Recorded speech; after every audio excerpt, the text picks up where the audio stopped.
This podcast is made possible by Planful. Hi, this is Dave DeMond. I'm the CFO of the March of Dimes, and you are listening to the CFO Thought Leader Podcast. This is episode 851. The one that sticks out to me is what happens the next day. When you wake up and you are a public company, you suddenly have, liquid equity compensation, employees are starting to exercise options and RSUs. You're reporting on a quarterly basis in the public markets. It's not practice anymore. You may have to be SOX compliant. We had to be SOX compliant on, right out of the gate. And all the focus, the consultants, the bankers, the accountants, the auditors, external, that's all gone away. And you're sitting here looking at your team saying, all right, now we're left with this public company and we got to make it run and make it run well. Hi, it's Jack. On today's show, we speak with Tony Tiscornia, CFO of Coupa.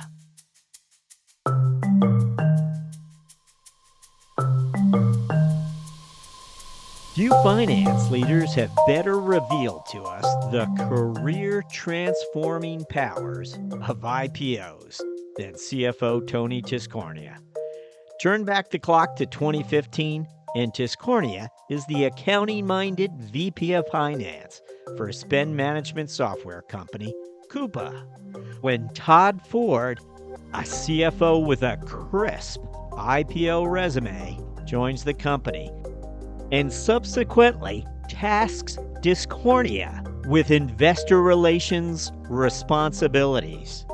It's a role that Tiscornia looks back on and describes as a bridge from his controllership past to his CFO future. Tony Tiscornia explains that and much more on today's episode. We begin after this. With so much change around us and your need for increasing agility, you have to equip your team to win, and you have to do it now. Join over 1,300 companies of all sizes using Planful to help plan and execute with greater confidence. Planful integrates your critical financial processes to serve the data you need, insights you demand, and the answers necessary to manage your business optimally. Planful lets you plan better, close faster, and report more accurately. And Planful's not just for finance and accounting. It's for the entire business to plan, collaborate, and drive increased financial performance. Take full control of how you administer and manage all of your financial processes and data. And put finance first collaboration at the heart of every decision. When finance is a team sport, you can be a champion. With Planful, you'll be a champion of finance. Get in the game by going to planful.com to learn more.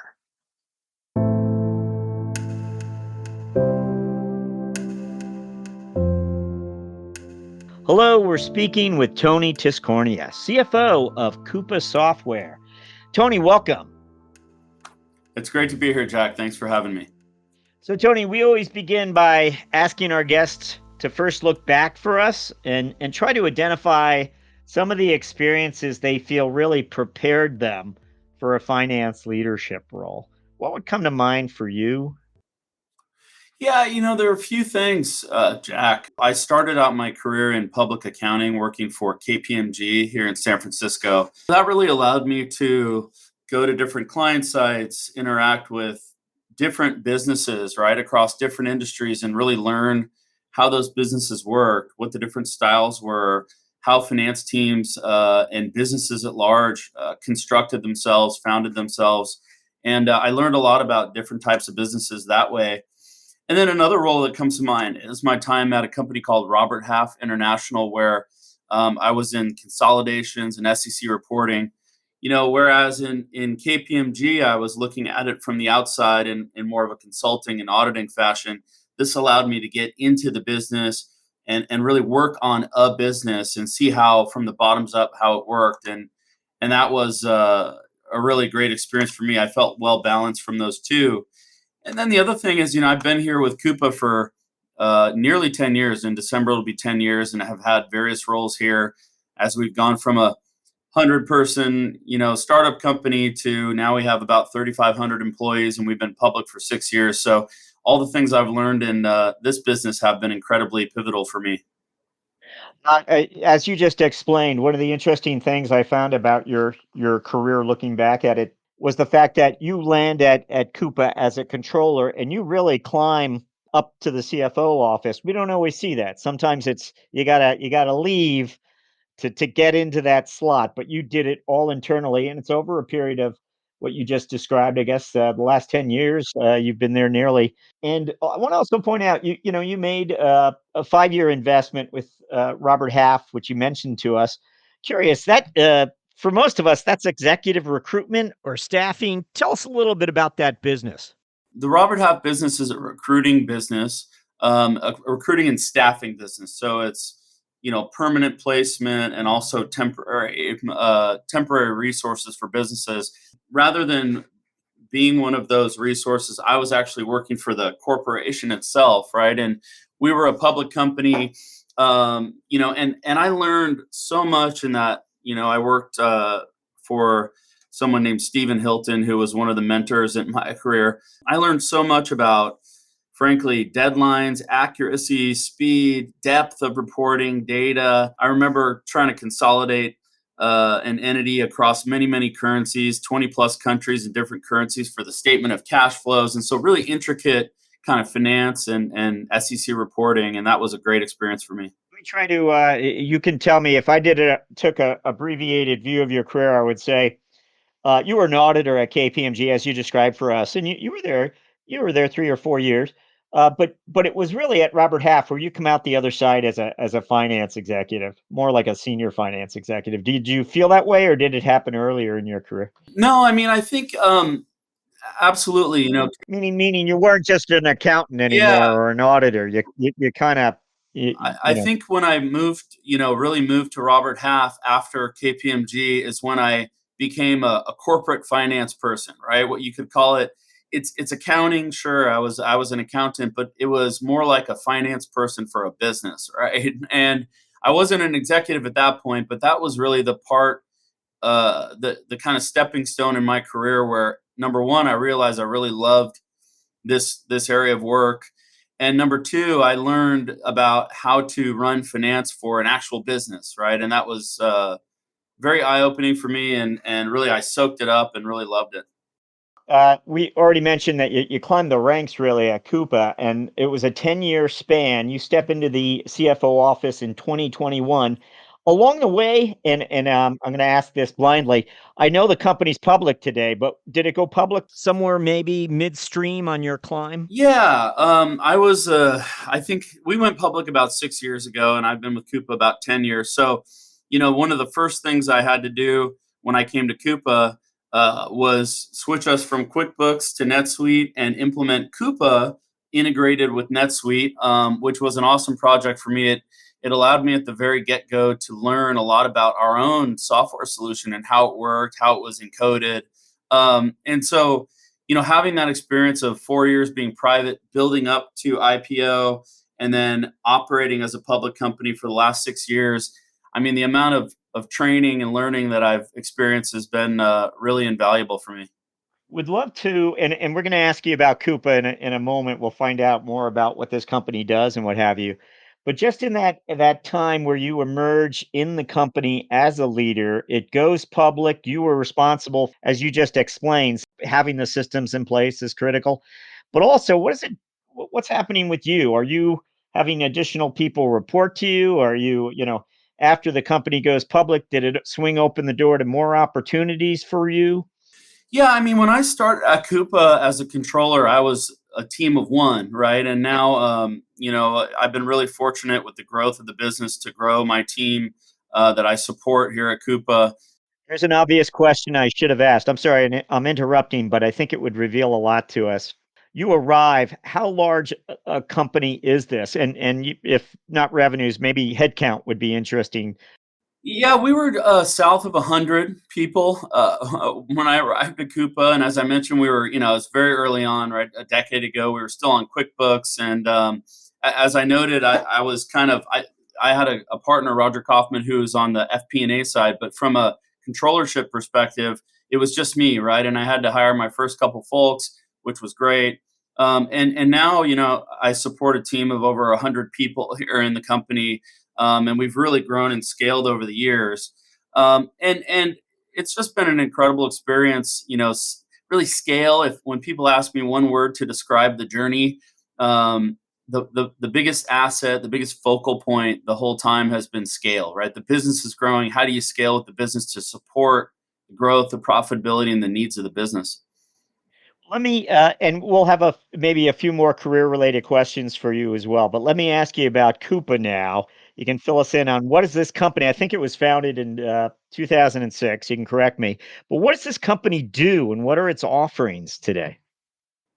Sure. So Coupa is really the leader in cloud-based business spend management, right? We're a platform that unifies processes across supply chain, procurement, and finance. And really, if you think about what Salesforce does for selling, for CRM, Coupa does the same thing for all of the buying. So all of the spending of money with suppliers, employee expense reports, AP automation, strategic sourcing, supply chain, treasury, across the full spectrum of the spending of money within your business. And the most common problem our customers have is an incomplete picture of how they spend their money. They don't have control over it, where their cash is. Our platform is really valuable for CFOs and procurement leaders, because we provide a consolidated view of all their business spending. So, when you do step into the CFO office, is there something that you wanted to reorganize? Is there something that you thought you could do differently? Absolutely, Jack. Let me expand on that a little. So, when I grew up with the company, as you said, for many, many years prior to being public, 8 years prior to taking the CFO position. And I had been supported by or worked for Todd Ford, who was our CFO before, who was a great mentor to me and helped train me to get here. When he first came into Coupa, he said, "What do you want to do with your career?" And I said, "I want to be a CFO." And I was an accountant, right? I was a controller, a business controller, but a controller. And he immediately got me involved in investor relations. So I ran investor relations for Coupa, going back to prior to us being public, which I know this goes to your earlier question, but that's really how I made the bridge from controllership type work to CFO type work. Um, and having been here for so many years, up to that point, I'm gonna give you the stock answer. We had an incredible team. Many of the folks which I had brought on directly. Um, the biggest thing, Jack, is that when I took over as CFO, the world was starting to change. Right, there had been COVID the year before. The stock market had been skyrocketing, and things started coming back down to earth. Right, and so it became a period where really needed to continue to scale, number one, to drive the growth and profitability of our business. That's probably the biggest focal point and challenge. But number two, with respect to reporting and investor relations, really having more and more disclosure, more and more transparency, which really comes from more data, more preparation. So scaling out the kind of vast array of data that was needed, insights into the business, automation, really it was a focal point for me. And as you know, we at large in this industry and the markets in general have been navigating a very turbulent time. So preparing with agility, resiliency, and preparation and data for this turbulent environment, I think has been one of the directions that I've helped. I've tried to aspire the team to push for. So, tell us about your lines of sight. We're curious about if you're able to see further or deeper into the sales funnel. What would you tell us? Yeah, I mean, Jack, obviously it's more important than ever to have that level of depth when it comes to forecasting and understanding, top of funnel, middle of funnel, end of deal cycles, expected deal closures. There's so many different inputs that go into that. It's data, it's number of touch points, it's feedback from the sales reps themselves on where things are in a deal cycle, who's the signer. I mean, we go very in depth on these things. I would say that 6, 7 years ago, 5+ years ago, that was more challenging. We had a of course, Salesforce with opportunities at different stages. And we would run reports. We'd have meetings with the sales team to understand kind of where they were in deal cycles. That has evolved to be a very sophisticated analysis for us where, number one, I tip my hat to our operations team internally who has really focused on driving. It's part of G&A that works directly with sales on using tools and also building data warehouses to drive not only tools that our sales team can use to sell better, but tools that we can use in finance to forecast better. And it's a combination of people with great talent. I think of Daniel Harper, Alon Savin on our team, and their teams who are amazing, who focus on how can we take this data, put it in a kind of data warehouse, something that we can manipulate, we can pivot on, and share it and look at it in different slices and dices by region, by leader, by industry. And that's been not only something that's incredibly helpful for us, but something that I think would be tough in this day and age to be successful without. Your own FP&A resources, and generally most companies this size only have a few individuals fully dedicated to it. I don't know how you might think about using those people. What would you share? Have you organized that team differently? Are they embedded in different parts of the company, or how's it done? Mhm. Yeah, I mean, our FP&A team is incredible. I mean, Amit Prabhu and some of the folks on the team that he supports across the team. Number one, they're really smart individuals that are very dedicated to the business. Number two, we have a decent sized FP&A team, probably normal for a company our size for sure. But they immerse themselves into the different departments within the business, whether it's marketing, whether it's R&D, professional services. They understand what our goals are from an investment perspective, as far as headcount or hiring or solutions that we need to put in place. And for me, one of the greatest things is that they're able to pull all the data together, have a deep understanding of the business, and when it comes to doing a board meeting or an earnings cycle, which earnings cycles, as you know, last not just the earnings call and that night, but a month and a half of investor meetings and conferences after that. It gives me incredible insights into the business. In fact, they prepare a set of documents for me, which really help me navigate that whole earnings cycle, which I wouldn't be able to do without. So FP&A, I think, has been incredibly strategic, both for us, both on keeping the business on budget, which the Coupa solution actually is a great asset, automated asset for us to help teams stay within their budget so that we don't miss numbers, that we can hit our operating margin targets, our EPS and free cash flow targets, but also reams of data that we can slice and dice to really tell the story about our business, which is just incredibly valuable for me. You've mentioned that you're able to inform the business in a number of new ways as you slice those numbers up. We're wondering if there's a business dynamic or something that you've begun to measure that perhaps you hadn't measured in the past, or maybe you've educated part of the organization regarding a certain measure because you understood that they need to be paying closer attention to this. This is something we've ignored or just wasn't measured properly in the past. Now we're on it, and it really is making an impact. Anything like that? Mhm. I've got one. I mean, I think one of the topics across a community of CFOs that I interact with frequently is that, growth and startup and growth companies, we've gone from a startup to a growth to a public company for the last 6 years, often accumulate many SaaS solutions or software solutions to the point where you've built this ecosystem of solutions you're maintaining. Many of them are not being used. Maybe they were used a lot 4 or 5 years ago, but they're not being used now. So we have folks and tools that help us analyze how many subscriptions do we have to different software pieces of technology. Which ones are we using? Which ones are we not? Then we go to the departments and say, hey, do you guys really need this? Doesn't it overlap with something else? And it allows us, sure, it helps us from a cost perspective, but it also allows us to have a clean ecosystem We don't have data going in too many different places, and we can run in a more productive fashion, right? By trimming some of those systems and really focusing on the ones we need. So that's been a key area of focus for us as we've grown and scale.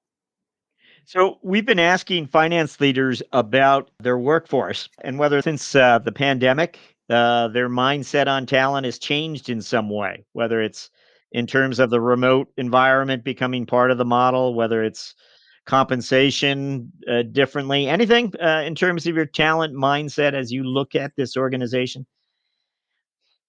Nothing's really changed, Jack. I mean, I would say we and I focus on a few things. Number one, we like to hire folks that are thoughtful. They have a critical eye. They're creative. They're okay to break some glass. We're a growing company and we don't have everything dialed, right? We want to build, grow, scale, and become better. So folks that really can think out of the box, folks that can solve problems. That's number one. Um, secondly, we've always focused our finance team on being business first, right? Without the business, we wouldn't be here counting the beans, right? And so many finance teams out there, I think, are seen, in some companies as a kind of a gate or someone that's going to say no. And of course, we have to do that sometimes in our business. But we've tried to form a posture of supporting the business, interacting with the sales team. For example, Coupa is often sold to CFOs, controllers, VPs of finance, and so we're very interactive with the sales team and doing bridging calls, talking to customers about how we use our own solution, and really trying to support the business. And so, kind of that focus on results, that critical eye, and an eye for or a bias for supporting the business has remained kind of the focal point when we look at skill set and attitude and approach for people that we hire. Well, we want to ask you our finance strategic moment question. This is sort of our signature question for the podcast. During the course of your career, we wonder if there was a moment of strategic insight that you experienced, given your lines of sight into the organization as a senior finance executive or as a finance leader.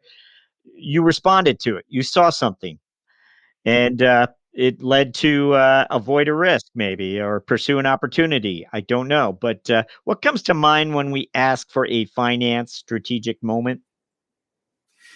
Yeah, I think a lot of people that have had an experience similar to mine, Jack, where you go from pre-IPO to this big bang IPO, and then you start operating as a public company, they often harken back on the IPO itself, right? The 18 months leading up to it, you've got consultants, you've got bankers, you're doing drafting sessions.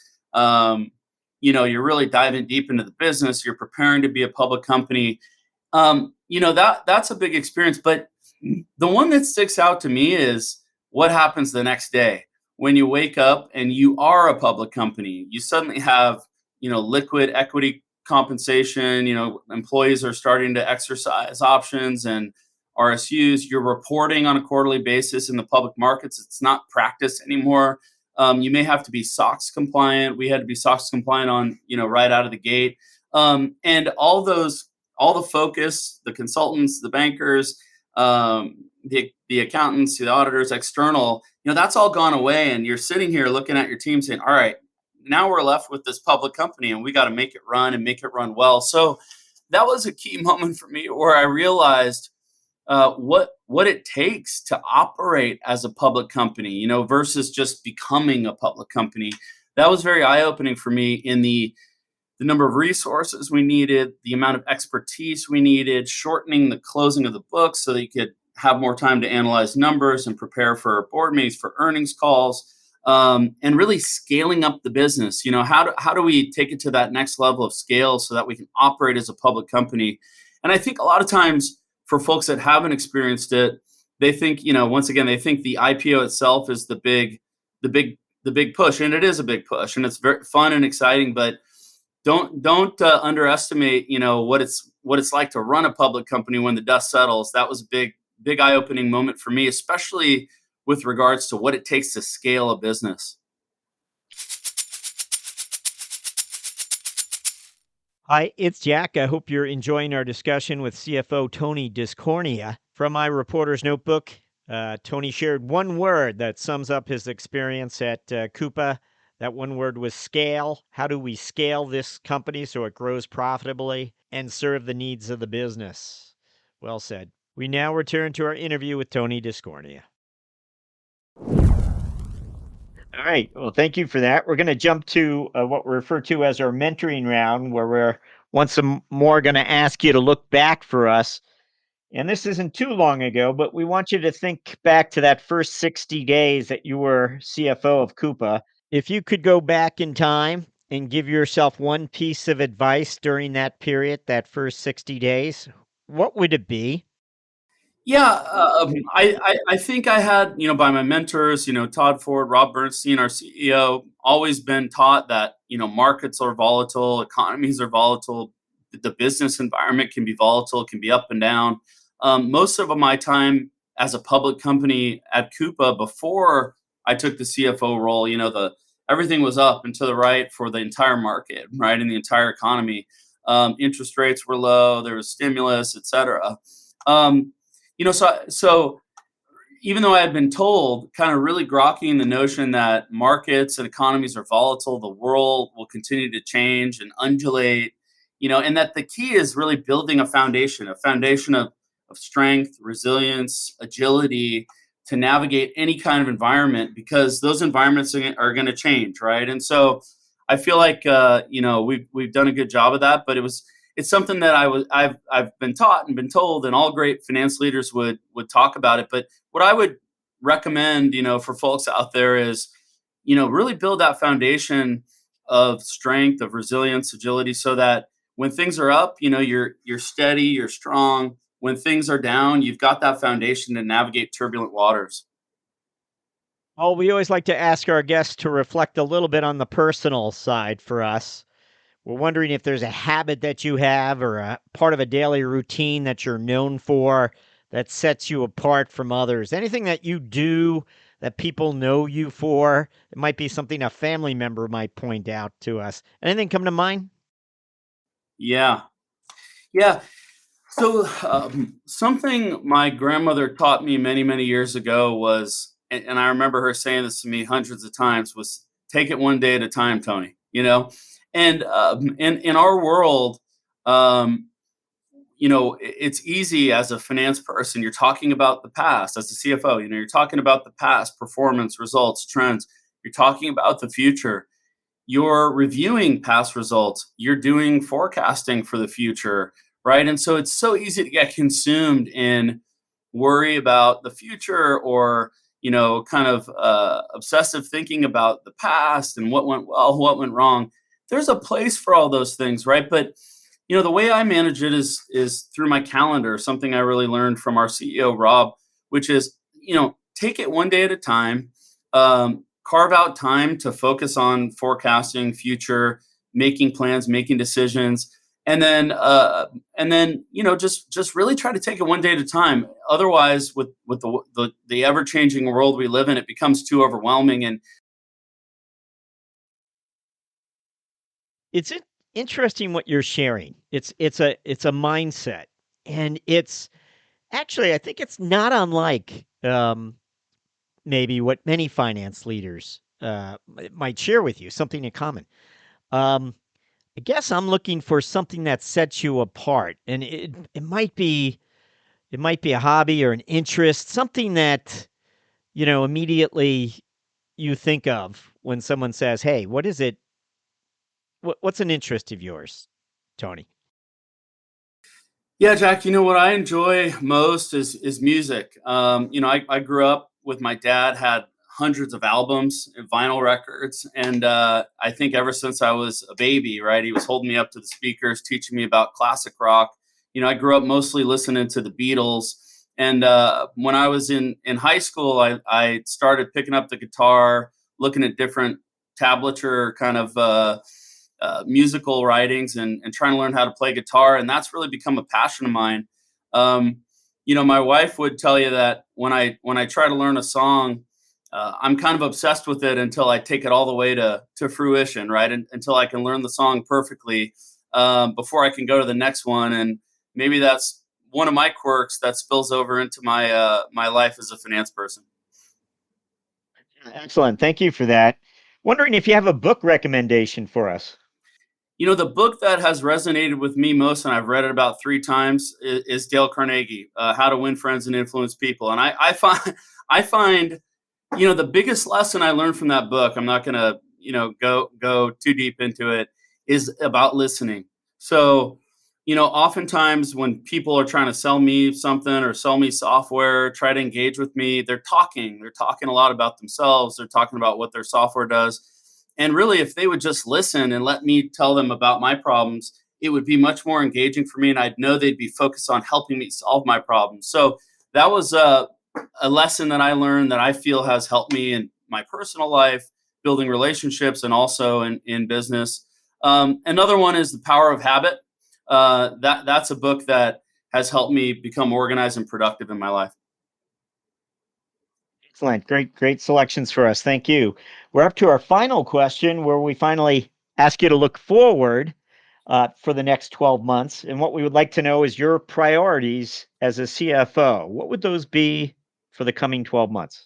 Sure. We don't really know, theoretically, if we're in a recession yet. It may be real, it may not be real, but rising inflation and interest rates are all too real for businesses around the world. I think a lot of CFOs out there think the answer is immediately to pull back. But in our experience, I think finding ways to spend smart, right, to invest in your business in areas that can really help you drive profitability, drive momentum is an area of focus for us. So using a lot of that data that we've talked about in the past, deep understanding of the business to understand what investments are really fruitful, which ones maybe aren't as fruitful, and trying to align our focus in the areas that really will deliver the most value. In this environment, that's what we're most focused on and what I'm most focused on. Tony Tiscornia, thank you for joining us on CFO Thought Leader. Thank you, Jack.